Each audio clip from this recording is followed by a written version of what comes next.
Question लिखो सबसे पहले, how did EU emerge as a supra national organisation. ये देख रहे हो Kashish, how did EU emerge as a supra national organisation.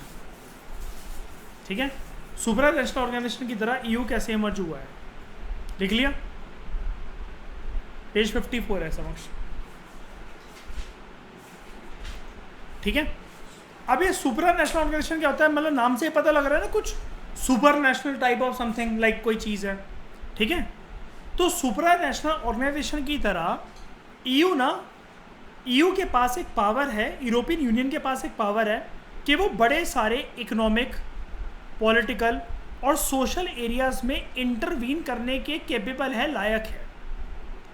ठीक है, बट इन मैनी एरियाज यहाँ पर अब है क्या कि कुछ ना आप इसकी लिमिटेशन जानोगे, जैसे मतलब मान लो कि EU एक पूरे परिवार की तरह रहता है ना समक्ष, कशिश सही बोल रहा हूँ, वो सारी कंट्रीज एक पूरे परिवार की तरह रहती हैं, लेकिन इनमें खुद में आपसी कभी कभार कुछ कुछ बैर देखने को मिलता है, कुछ कुछ आपसी खटास देखने को मिलती है, उसको हमें जानना है।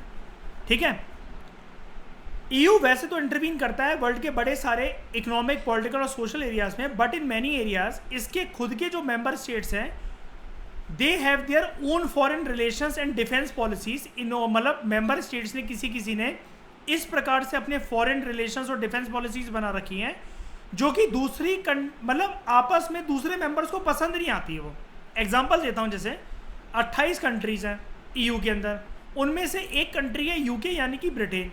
अब ब्रिटेन ना चाइना के साथ, एग्जांपल दे रहा हूँ सिर्फ मैं, ये चाइना के साथ कुछ इस प्रकार से रिलेशन मेंटेन कर रहा है, इस प्रकार से अपनी मिलिट्री मॉडर्नाइजेशन के प्रोग्राम्स या फिर इलेक्ट्रॉनिक्स डिवाइसेस या वेपन्स, कुछ भी ऐसी चीज़ बना रहा है जो कि बाकी 27 मेंबर को नाराज़ कर रही है। ये है कहने का इस लाइन का मतलब। ठीक है, तो बड़े सारे एरियाज में इनके खुद के मेंबर स्टेट्स के इस प्रकार से फॉरेन रिलेशंस और डिफेंस पॉलिसीज़ हैं, फॉरेन रिलेशंस और डिफेंस पॉलिसीज़।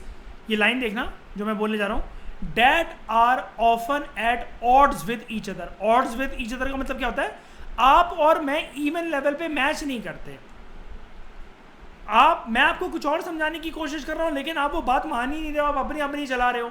जब हम आपस में एक दूसरे के लिए हैं तो तुम क्यों जाके मुंह मार रहे हो किसी और के साथ। ये चीज़ है इसका मतलब। EU देखो बना ही इसके लिए था, मैंने बताया था ना कि किसी कंट्री के पास कुछ चीज़ है, किसी कंट्री के पास दूसरी चीज़ है, किसी कंट्री के पास तीसरी चीज़ है, तो इनको ये लगता है यार तुम उधर जाके मुंह मार रहे हो वो तो चलो ठीक है, लेकिन तुम ये एक्सट्रीम में कि हमारी EU का एक इनका एजेंडा है कि भाई जैसे कैसे समझ रहे हो, इतनी लक्ष्मण रेखा क्रॉस नहीं करनी, ये वाला काम नहीं करना, ये वाले रिलेशन नहीं बनाने हैं, ऐसे वेपन्स नहीं बनाने, ऐसी टेक्नोलॉजी नहीं बनानी है। लेकिन कुछ कुछ कंट्री ना फिर भी कि हम EU के मेंबर हैं लेकिन हम फिर भी अपना अपना देखेंगे थोड़ा थोड़ा, ये चीज़ है। जैसे इसका एक एग्जांपल की बात करते हैं, ब्रिटेन के एक बारी प्रधानमंत्री थे टोनी ब्लेयर। कौन थे? Tony Blair. इन्होंने ना अमेरिका को ज्वाइन करा था इराकी इन्वेजन के अंदर। जो इराक इन्वेजन थी याद है ना, उसके अंदर ही अमेरिका के पार्टनर थे। बड़े सारे EU के जो नए नए मेंबर कंट्रीज हैं उन्होंने USA की जो याद है जो हमने पढ़ा था कोलिजन ऑफ द विलिंग को ज्वाइन करा था कि जब भी USA कोई भी कोलिजन बनाएगा we are willing to join it and follow it blindly. Whereas अब EU के दूसरे जो कंट्रीज हैं जर्मनी और फ्रांस, इनको अमेरिका की पॉलिसी बिल्कुल पसंद नहीं है, ये नाखुश है अमेरिका की पॉलिसी से। ठीक है, अब यूरोप के बड़े सारे पार्ट्स में, या फिर ऐसा हम कह लें यूरोप ना कहकर यूरोपियन यूनियन कंट्रीज के बड़े सारे पार्ट्स में हमें यूरो सेप्टिसिज्म देखने को मिलता है। ठीक है, किस चीज को लेकर? EU के इंटीग्रेशन एजेंडा को लेकर। अभी स्केप्टिसिज्म क्या है? स्केप्टिसिज्म का मतलब होता है शक की भावना कि ये जो EU आपस में इंटीग्रेटेड वे में बिहेव करने का सोच रहा है या ये सारी कंट्रीज आपस में एक दूसरे का भला करने की सोच रही हैं, ये प्लान कब तक चल सकता है भाई, कब तक? और उनका शक देखो सही भी था। कैसे सही था?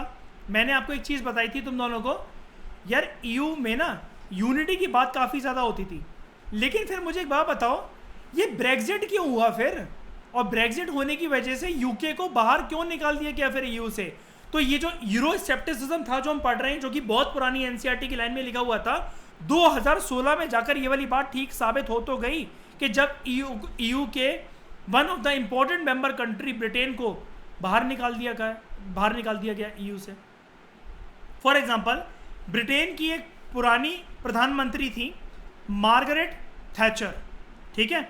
मार्गरेट थैचर, ईयू का एक कॉमन मार्केट होता है, हमने डिस्कस करा था ना जब हमने ईयू के बारे में डिस्कस करा था, common currency, common market, common foreign policy, कशिश याद है? लेकिन इनका ऐसा रवैया था, ऐसा एटीट्यूड था, ये घमंड था कि भाई हमें यूरोपियन मार्केट से बाहर रहना है, we are not willing to join या फिर फॉलो कि हम आपस में ट्रेड करें, नहीं जी हम मेजर ट्रेड यूरोपियन यूनियन के बाहर करेंगे। इनका ऐसा रवैया था। ये वैसे भी ना ब्रिटेन शुरू से ना बहुत ज़्यादा अखड़ू रहता था ईयू में, निकाल दिया मेंबर था के मार के बाहर, लात मार के साले को, ठीक है। उसके बाद और जैसे मेंबर्स के बीच में खटास देखते हैं। दूसरा एग्जांपल, डेनमार्क और स्वीडन, इन्होंने मैस्ट्रिक्ट ट्रीटी को रिस्ट्रिक्ट करा था, और अभी बताता हूं 2 मिनट में मैस्ट्रिक्ट ट्रीटी थी क्या, और कि हमें यूरो अडॉप्ट करना चाहिए। कॉमन करेंसी वाली बात करी थी ना कशिश, हमने याद है? Common market, common currency, common flag, ये सब है ना। तो इन्होंने कहा हम नहीं मानेंगे यूरो को कि हम लोग यूरो को अडॉप्ट करें एज ए कॉमन करेंसी। तो फिर एक बार बताओ, जब हम लोग, आप मेरी बात समझ रहे हो ना, इस टॉपिक का मतलब समझ में आया तुम्हें? ईयू जो है, यूरोपियन यूनियन जो है, सारे फैमिली मेंबर्स को एक ही रंग में देखना है, सपोर्ट करना है दुश्मन के सामने या बाहर वालों के सामने सॉरी, कि कुछ भी हो जाए हम एक ही रंग के हैं, एक ही परिवार के हैं। लेकिन यहाँ पर आपको डिफरेंसेस देखने को मिल रहे हैं। इन्होंने बोला हम यूरो को अडॉप्ट नहीं करेंगे कॉमन करेंसी। कौन सी कंट्रीज ने बोला? डेनमार्क ने बोला, स्वीडन ने बोला। इस टॉपिक के अंदर जितने भी एग्जाम्पल मैंने डिस्कस करवाए हैं, ये सारे आपको लिखने हैं वर्ड टू वर्ड, ठीक है। और इन्होंने बोला हाँ यूरो के हम इसको अडॉप्ट नहीं करेंगे एज कॉमन यूरोपियन करेंसी। मैं मैस्ट्रिक्ट ट्रीटी के बारे में एक बताता हूँ 2 मिनट में, बाकी खत्म कर लेते हैं। इसकी वजह से ईयू की जो पावर है ना, मतलब इन सारे डिफरेंसेस की वजह से जो हम ऊपर से अभी तक यहाँ तक पढ़ते आए हैं, कौन कौन से difference, let me wind it up, के बड़ी सारी कंट्रीज़ के, यूरोपियन यूनियन के खुद के अफेयर्स हैं, खुद की करेंसी है, खुद के फॉरेन रिलेशंस वगैरह हैं। उसके बाद टोनी ब्लेयर जो कि ब्रिटेन के पूर्व प्रधानमंत्री थे, वो इराकी इन्वेजन में पार्टनर थे। बड़ी सारी ईयू की नई नई कंट्रीज़ अमेरिका की collision of the willing policies को क्या कहते हैं, रिकॉग्नाइज करती हैं। उसके बाद बहुत ज़्यादा यूरोसेप्टिसिज्म है बड़े सारे कंट्रीज़ के अंदर ईयू के इंटीग्रेशन एजेंडा बहुत टाइम तक सर्वाइव नहीं कर सकता, सारी कंट्रीज मिलकर नहीं रह सकती। ब्रिटेन की पूर्व प्रधानमंत्री मार्गरेट थैचर ने ये डिसाइड करा था कि वो यूरोपियन मार्केट के साथ इंटीग्रेट नहीं होंगी, बाहर रखना चाहिए हमें। डेनमार्क, स्वीडन ने ये बोला कि हम मैस्ट्रिक्ट ट्रीटी को साइन नहीं करेंगे, नहीं मानते हम इसके टर्म्स एंड कंडीशंस को। यूरो जो कि कॉमन करेंसी है उसको अडॉप्ट नहीं करते। और ये सारी चीज़ें, ये सारी मेंबर्स के बीच में आपस में खटास, ये लिमिट करती है कि यूरोपियन यूनियन की एबिलिटी जो कि फॉरेन रिलेशंस के मामले में और डिफेंस के मामले में हो, वो काफ़ी ज़्यादा रिस्ट्रिक्टेड रहती है। अब देख लो, अगर ये क्वेश्चन आ जाए, पहले क्वेश्चन लिख लो, name the agreement through which EU came into existence. Name the agreement through which European union came into existence in 1992। Name the agreement through which European Union came into existence in 1992। तो उसका answer रहता है कशिश समक्ष मैस्ट्रिक्ट treaty. Spelling देख लेना ध्यान से, MAAST, मैस्ट्रिक्ट, TRICHT। मैस्ट्रिक्ट treaty ही वो ट्रीटी है जिसकी वजह से यूरोपियन यूनियन बना। यानी कि ईयू की स्टेजेस तो काफ़ी सारी थी, शुरुआत वहाँ से हुई थी ना समक्ष कशिश, याद है? मार्शल प्लान से, याद है कि अमेरिका ने बोला था हम यूरोपियन रिकवरी प्रोग्राम देने जा रहे हैं, बहुत ज़्यादा फंड देंगे। फिर हमने OEEC देखा, ठीक है, यूरोपियन इकोनॉमिक कम्युनिटी देखा, यूरोपियन पार्लियामेंट देखा, फिर जाके बनता यूरोपियन यूनियन। फाइनली कौन सी ट्रीटी ऐसी मतलब है जिसकी वजह से ईयू के मेंबर्स आए? और हमने फिर ये भी तो देखा था ना, ये नए नए मेंबर्स ने ज्वाइन करा थे जो ऑरेंज वाले दे रखे हैं, एस्टोनिया, लैटविया, लिथुआनिया, पोलैंड, चेक Republic, Slovakia, Hungary, Croatia, Slovenia, Romania, Bulgaria and Cyprus. ये जो 12-13 कंट्रीज थी, 12 थी आई थिंक, ये इन्होंने ज्वाइन कैसे करा ईयू को? इन्होंने ज्वाइन करा again with the help of Maastricht treaty. ये छुपा हुआ क्वेश्चन है जो कि यहीं पर आपको मिलेगा और कहीं नहीं मिलेगा। ठीक है, तो इस लिहाज से हमने यूरोपियन यूनियन के बारे में सारी चीज़ें कवर कर दी हैं। वैसे ये जो मैप का ये जो है डायग्राम, इससे ये जो मैप बना हुआ है सॉरी नए मेंबर्स का, इससे क्वेश्चन आता है। ये जो डायग्राम है फ्लैग का, ये आपको बनाना पड़ता है, और 12 स्टार्स वाली बात, और ये गोल में क्यों है, ये सर्कल क्यों है ये। लेकिन ईयू का जो सबसे फेवरेट बोर्ड वालों का क्वेश्चन है ना डायग्रामेटिक फॉर्म में, वो ये जहाज है, ये शिप की फोटो। ये तो आप बता ही दोगे कि अगर सबसे पहला क्वेश्चन क्या आता है कि एक जैसे फोटो आती है, फिर एक अनसीन पैसेज टाइप का, मतलब एक बड़ा सारा वो क्वेश्चन बना कर देते हैं। 6 नंबर का क्वेश्चन आता है ये। मैं क्योंकि पुराने पैटर्न की बात कर रहा हूँ, 2019 का पैटर्न वापस लौट कर आ गया, ठीक है। पिछले 2 साल में जो भी हुआ है उसको भूल जाओ। अब जो पेपर बनेगा वो फिर से 2019 वाले पैटर्न पे बनेगा, फुल मार्क्स का। तो ये जो शिप आपको दिख रही है, ये शिप ऑब्वियस ये बात है, सितारे दिख रहे हैं ना आपको इस पे ये वाले, तो ये क्या है। अब देखो डायग्राम बनाने में थोड़ी सी गलती हो जाती है, तो अब इसको काउंट करने में बैठ जाना कि तो 12 है ही नहीं है, तो उससे ज़्यादा है। कोई बात नहीं, ज़्यादा है उससे तो क्या हुआ, ये नए मेंबर्स को सिंबलाइज करता है। 12 से ज़्यादा स्टार्स होने का ये मतलब है कि नए मेंबर्स हैं, ये करके लिख देना। लेकिन नीचे हम इसका ये देख लेते हैं एक्सप्लेनेशन। ये कार्टून अपीयर हुआ 2003 में, जब यूरोपियन यूनियन का एक इनिशिएटिव था कि वो अपना कॉमन कॉन्स्टिट्यूशन ड्राफ्ट करना चाहते थे, लेकिन वो फेल हो गया। अब यहाँ पर जो शिप बनाई है राइटर ने, वो टाइटैनिक की शिप बनाई है, ठीक है, टू रिप्रेजेंट ईयू, ठीक है। वैसे टाइटैनिक कौन सी कंट्री की थी?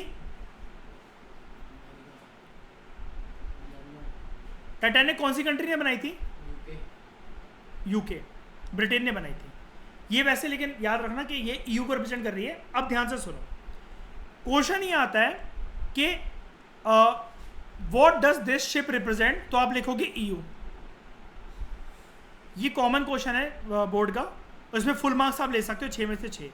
उसके बाद राइटर ये पूछता है, राइटर कह रहा हूँ एग्जामिनर ये पूछता है कि इसके सामने क्या दिख रहा है आपको, ये बर्फ का, इसको कहते हैं आइसबर्ग। ये आइसबर्ग क्या है? अब नीचे की एक्सप्रेशन तो आएगी नहीं, कशिश ऑफिस की बात है समक्ष कि द कार्टून अपीयर्ड इन 2003, ये वाला पार्ट तो नहीं होगा ना बोर्ड के पेपर के अंदर सामने। लेकिन आइसबर्ग जो है ये किस चीज को रिप्रेजेंट करता है आप लिखोगे, मतलब वो क्वेश्चन आपसे पूछेंगे कि आइसबर्ग है इसके सामने, ये किस चीज को रिप्रेजेंट करता है, तो आप लिखना आइसबर्ग रिप्रेजेंट्स कि ये एक प्रकार का ब्लॉकेड है या फिर ब्लॉकेज है, कि किस प्रकार से ईयू के मेंबर्स जब वो अपना कॉन्स्टिट्यूशन ड्राफ्ट करना चाहते थे तो उसके अंदर एक प्रकार से रोड़ा आया, यानी कि रुकावट आई, और वो इनिशिएटिव फेल हो गया। लेकिन फिर और ऐड करके लिख देना कि कॉन्स्टिट्यूशन तो नहीं बन पाया, क्या बाकी चीज़ें बन पाई? जी हाँ बन पाई। कॉमन मार्केट बन पाया, कॉमन करेंसी यानी कि यूरो बन पाई, कॉमन फ्लैग बन पाया, बाकी सारी चीज़ें तो बन पाई, बस संविधान कॉमन तरीके से नहीं बन पाया। तो कशिश समक्ष मैं ये बता रहा हूँ, बस क्वेश्चन ये आता है कि आइसबर्ग ये जो है, मैं लिख देता हूँ यहाँ पर, ये देखो आइसबर्ग, ये जो शिप के सामने आ रहा है किस चीज़ को रिप्रेजेंट कर रहा है? बस कॉन्स्टिट्यूशन बनाने का जो इनका एक कॉमन इनिशिएटिव था, इनका कॉमन कॉन्स्टिट्यूशन नहीं बन पाया, इस चीज़ को रिप्रेजेंट करता है। हमने ईयू का टॉपिक कॉम्प्रिहेंसिव तरीके से कवर कर लिया, लेकिन क्योंकि अब क्वेश्चंस बहुत डीप लेवल पे आने लगे हैं, एक बारी हम लोग पेज नंबर 54 पे आके टाइमलाइन को कवर कर लेते हैं, जैसा कि हमने कोल्ड वॉर और यूएसएसआर के चैप्टर में कवर करा था, ठीक है। तो टाइमलाइन की बात करते हैं यूरोपियन इंटीग्रेशन की। यूरोपियन इंटीग्रेशन मतलब कि पूरा का पूरा ईयू बना कैसा। सबसे पहले साल 1951 का अप्रैल महीना, 6 वेस्ट यूरोपियन कंट्रीज, ध्यान से सुनना, क्वेश्चन अब आपको टाइमलाइन से भी बन सकते हैं भाई, जिस हिसाब से पेपर आते हैं और आएंगे, तो आपको सारी चीज़ें याद करनी है, क्योंकि कशिश जैसा कि पता है ना आपको, ये जैसे यूएसएसआर के एग्जाम्पल की मैं बात करूँ, जो चैप्टर था सेकंड बाइपोलैरिटी, गर्बाचोफ की पॉलिसीज के ऊपर क्वेश्चन आता है। अब पेरिस्ट्रोइका ग्लासनोस्ट अगर साइड में दे रखा, तो भाई साइड में इसका मतलब टाइमलाइन, जो लीडर्स हैं, कुछ भी है, मतलब सब कुछ इंपॉर्टेंट है, ठीक है, क्योंकि तो जब सिलेबस कट जाता है ना, तब A to Z cheese important हो जाती है।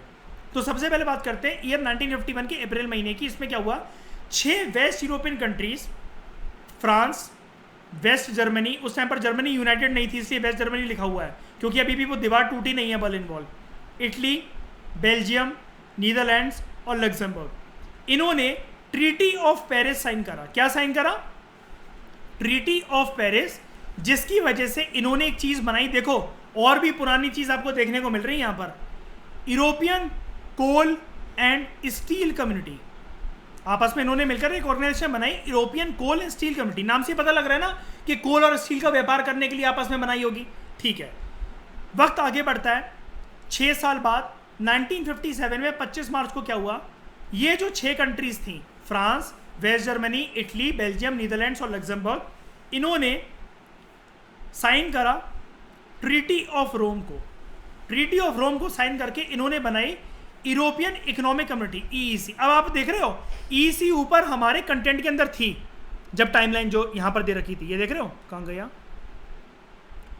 यूरोपियन इकोनॉमिक कम्युनिटी, ये रहा। यूरोपियन इकोनॉमिक कम्युनिटी बनी 1957 में। लेकिन यार ये क्वेश्चन अब जैसे बनेगा यहाँ से ऊपर से कशिश समक्ष इस पेज से, लेकिन वो पूछ लेंगे कौन सी ट्रीटी से बना। अब आप कहोगे ये तो कोर्स में ही नहीं था, ये तो बाहर से दे रहे हैं। यार यहाँ दे तो रखा है, ट्रीटी ऑफ रोम से बनी यूरोपियन इकोनॉमिक कम्युनिटी। और दूसरी एक और ऑर्गेनाइजेशन बनी, very important Kashish from the perspective of UPSC, European atomic energy community.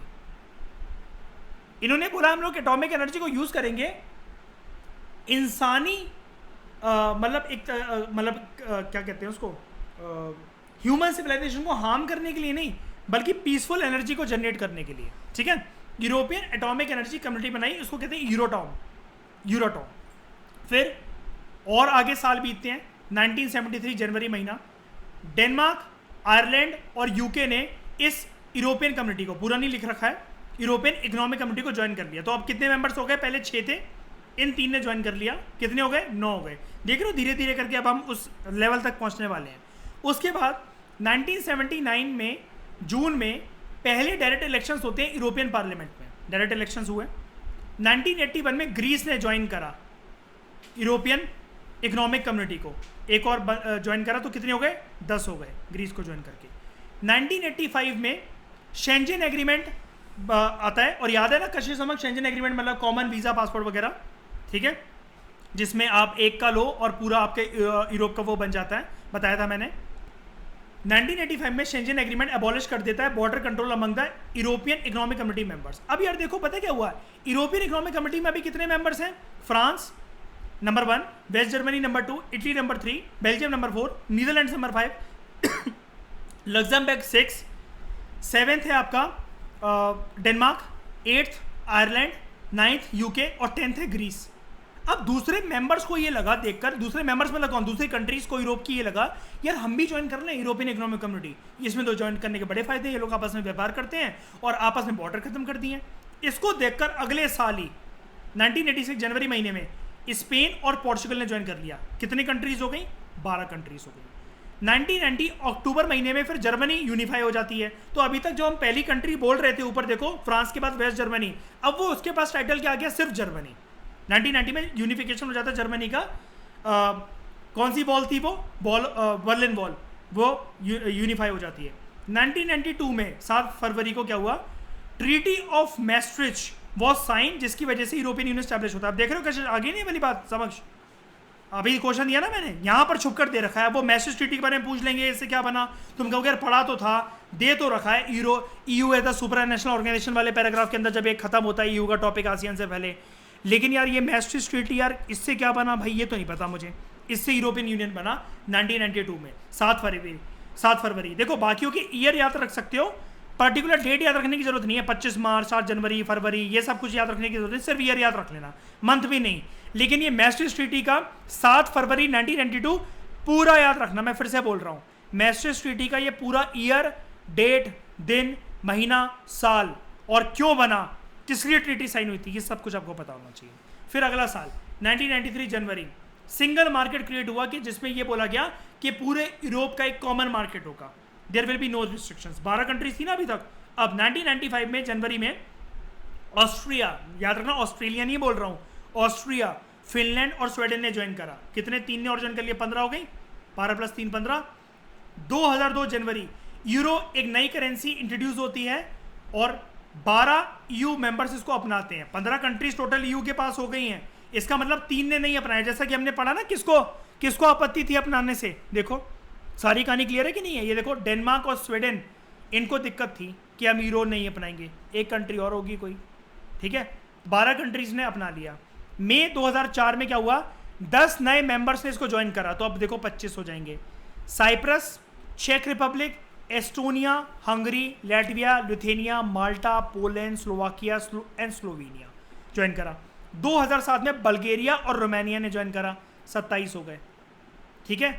और स्लोवेनिया ने यूरो अडॉप्ट कर लिया। अभी तक इसको आपत्ति थी। अच्छा तो देखो हमें आंसर मिल गया हमारा। एक हमारा ये है डेनमार्क, स्वीडन, और यहीं पर लिख लो स्लोवेनिया को आपत्ति थी। 3 कंट्रीज को आपत्ति थी जिन्होंने यूरो अडॉप्ट नहीं करा। मैं बता रहा हूं पेपर का लेवल टफ हो गया, गहराई से ये चीजें पता होनी चाहिए। स्कूल में कोई भी नहीं बताने वाला ये वाली चीजें, इतनी वो मेहनत करने के लिए तैयार ही नहीं है। बल्गेरिया, रोमानिया ने ईयू को ज्वाइन कर लिया, स्लोवेनिया ने यूरो अडॉप्ट कर लिया, अभी तक इसको आपत्ति थी। फिर 2009 दिसंबर में लिस्बन ट्रीटी साइन होती है, लिस्बन ट्रीटी। तो ये याद रखना, अगर ये क्वेश्चन आ जाए मैस्ट्रिक्ट ट्रीटी किससे रिलेटेड है, आसियान या ईयू से रिलेटेड है या सार्क से रिलेटेड है, तो आप लिखना ईयू से रिलेटेड है। अगेन ये क्वेश्चन आ जाए कि लिस्बन ट्रीटी किससे रिलेटेड है, आसियान, ईयू या सार्क, 3 ऑर्गेनाइजेशन है ना हमारे कोर्स में, तो अगेन लिस्बन ट्रीटी भी रिलेटेड है ईयू से। ऐसे करके टाइमलाइन को कवर करना होता है। 2012 में क्या हुआ, ईयू को नोबेल पीस प्राइज मिलता है। 2013 में क्रोएशिया 28th मेंबर बन गया। देखो आगे ना 28 अपने हम यहाँ लिख के देखो, हम तो शुरू से गिनती करते चले आ रहे हैं। और 2016 में कशिश समक्ष लेटेस्ट करंट अफेयर जो मैं अभी आपको बता रहा था, देखो टाइमलाइन में तो बाद में बताया, हम तो पहले कवर कर चुके हैं। ब्रिटेन में रेफरेंडम होता है, एंड कशिश आपको तो बहुत अच्छे से पता है रेफरेंडम, जैसा कि नॉर्थ वेस्ट फ्रंटियर प्रोविंस में हुआ था खान अब्दुल गफार खान के टाइम पे, आज़ादी के बाद यूपीएससी क्लास में हमने करा था ना कि एक वोटिंग हुई थी कि उस एरिया को पाकिस्तान के साथ रहना है या इंडिया के साथ रहना है ना, याद आया। रेफरेंडम उसी को बोलते हैं कि जब जनता से पूछा जाता है और that will be the final consideration, final vote. तो ब्रिटेन के अंदर रेफरेंडम होता है। ये पूछा गया क्या किस लिए हुआ है रेफरेंडम, कोई टॉपिक तो होगा ना। इस रेफरेंडम के अंदर ब्रिटेन की जनता के सामने एक क्वेश्चन पोस्ट करा गया, whether you want to stay in European Union, और ब्रिटेन को हम लोग एक सेपरेट एंटिटी बना दें यूरोपियन यूनियन से बाहर। तो 51.9% जनता ने, यानी कि 52%, ऑलमोस्ट 52%, 52% जनता ने इस फेवर में वोट करा that Britain should exit from EU. और ब्रिटेन को टाइम दिया गया था लगभग 4 साल 5 साल का हम तुम्हें टाइम दे रहे हैं, और फाइनली कोविड आते आते मतलब करके 2020 में फाइनल एग्जिट कर गया। ये 21 की स्टार्टिंग में या आई थिंक 20 के लास्ट में इस एग्जिट कर दिया। ब्रिटेन अब ईयू का पार्ट नहीं है, ब्रिटेन अब ईयू का पार्ट नहीं है। ईयू के टॉपिक में आई डोंट थिंक मैंने कुछ भी चीज़ मिस करवाई है, इसके बियॉन्ड आपको ज़रूरत नहीं है। एंड कशिश चाहे यूपीएससी हो चाहे कुछ भी हो, अब आपका ईयू का टॉपिक लाइफ टाइम हमेशा आपके साथ रहने वाला है। और जितना भी एटलीस्ट मतलब हमने पॉलिटिकल साइंस को अब जो IR के डायमेंशन में जाना है, अब आप मतलब परफेक्ट हो यूपीएससी की रेस में उतरने के लिए when it comes to political science and international relations. ठीक है, तो इस डिस्कशन में फिलहाल लेते हैं। Thank you very much for discussion.